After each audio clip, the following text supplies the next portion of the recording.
Hello, my name is Baran Yücetepe, and today I'll be giving a brief overview of DC to DC converters, a fundamental part of modern electronic systems, especially in applications like power supplies, electric vehicles, and renewable energy systems. To understand how we got here, it's worth taking a quick look back. Pearl Street Station was the first power plant established, and it operated with DC power. But it wasn't until the development of transformers and AC distribution that widespread power transmission became practical. However, as electronics evolved, the need for converting one DC voltage level to another became increasingly important, especially for efficient energy use in portable and embedded systems. DC to DC converters can be broadly divided into non-isolated and isolated types. Starting with non-isolated, the linear voltage regulator is the simplest form of a converter. It adjusts voltage using resistance. However, it wastes excess voltage as heat, making it inefficient for large voltage differences. Next is the buck-boost converter. It's one of the earliest examples of a switch mode power supply.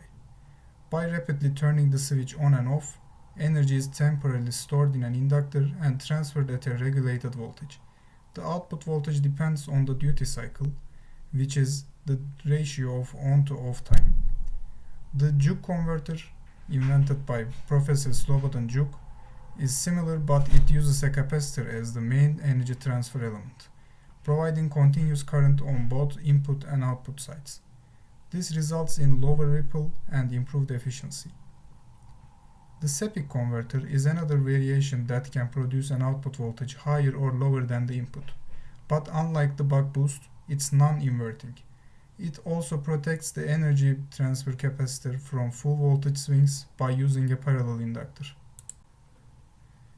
Now moving to isolated converters, which use a transformer to separate the input and output electrically.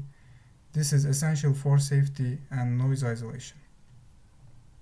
The flyback converter is a variation of the buck-boost. It stores energy in a transformer's core and transfers it to the output when the switch opens. It's widely used in low power applications but suffers from leakage inductance. The forward converter is derived from the buck converter. It also uses a transformer but transfers energy directly rather than storing it first. It's more efficient and offers lower stress on components, but it's mainly used for step-down conversion. Then we have half-bridge and full-bridge converters.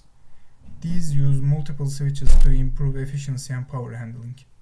The full bridge allows bidirectional magnetization of the transformer, which boosts performance in high power systems like motor drives and industrial power supplies. Modern applications push for more power in smaller packages, and that's where newer technologies come in. Interleaved converters split the power into multiple phases.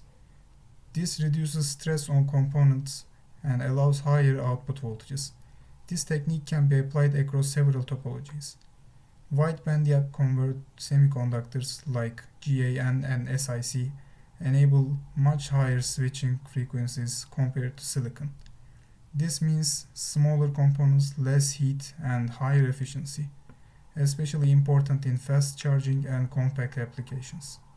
Lastly, the dual-active bridge or DAB converter is a popular choice for energy storage systems, EV chargers, and DC microgrids. It allows bidirectional power transfer and uses soft switching techniques to reduce losses.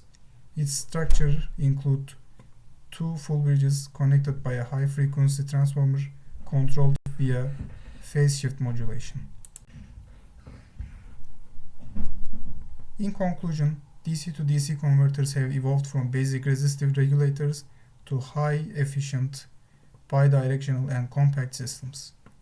Their developments has been critical for enabling modern technologies from smartphones to electric vehicles. As demand for efficiency and flexibility continues to grow, innovations in material and control techniques will play a key role.